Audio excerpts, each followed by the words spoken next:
جمهورية مصر العربية. I now give the floor to the distinguished representative of Ghana.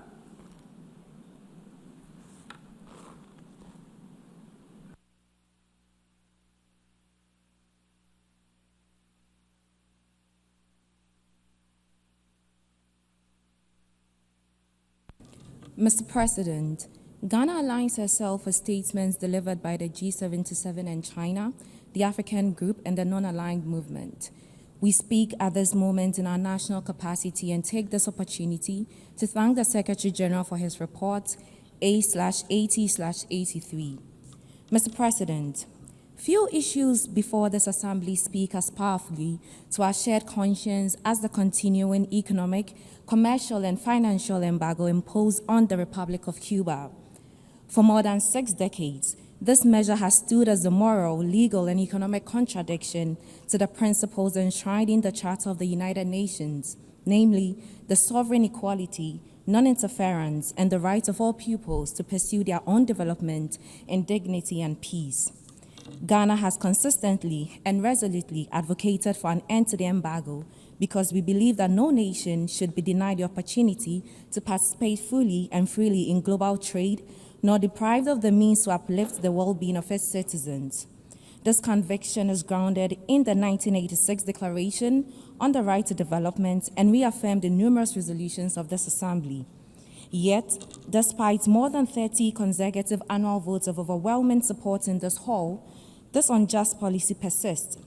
It continues to constrain Cuba's capacity to modernize its economy, limits access to medicines, technology, and markets, and undermines the aspirations of a resilient people whose spirit of cooperation has enriched our collective humanity.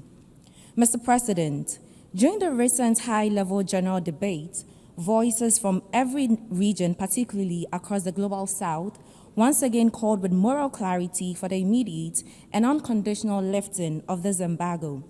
The President of Ghana joined the chorus of principle when he called for the removal of the blockade on Cuba.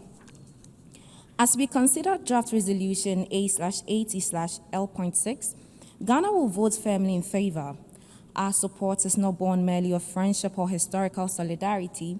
It is anchored in law, fairness, and our unwavering belief in a rules-based international order. The extraterritorial application of this embargo imposes undue burdens on third states in clear contravention of international law and the Charter's spirit of sovereign equality. The embargo is not only an issue for Cuba, it is a symbol of the unfinished work of our multilateral system.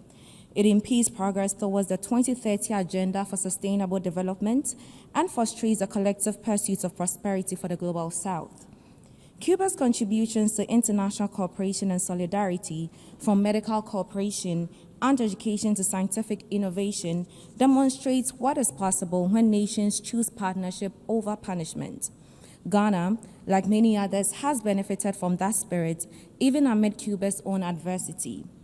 In conclusion, Mr. President, Ghana reaffirms her unwavering support for the government and people of Cuba. We call for an end once and for all to this embargo. Let the conscience of this Assembly prevail over the politics of division. Let us restore justice, uphold the Charter, and give meaning to the principle that no nation should prosper at the expense of another's suffering. I thank you. I thank the distinguished representative of Ghana.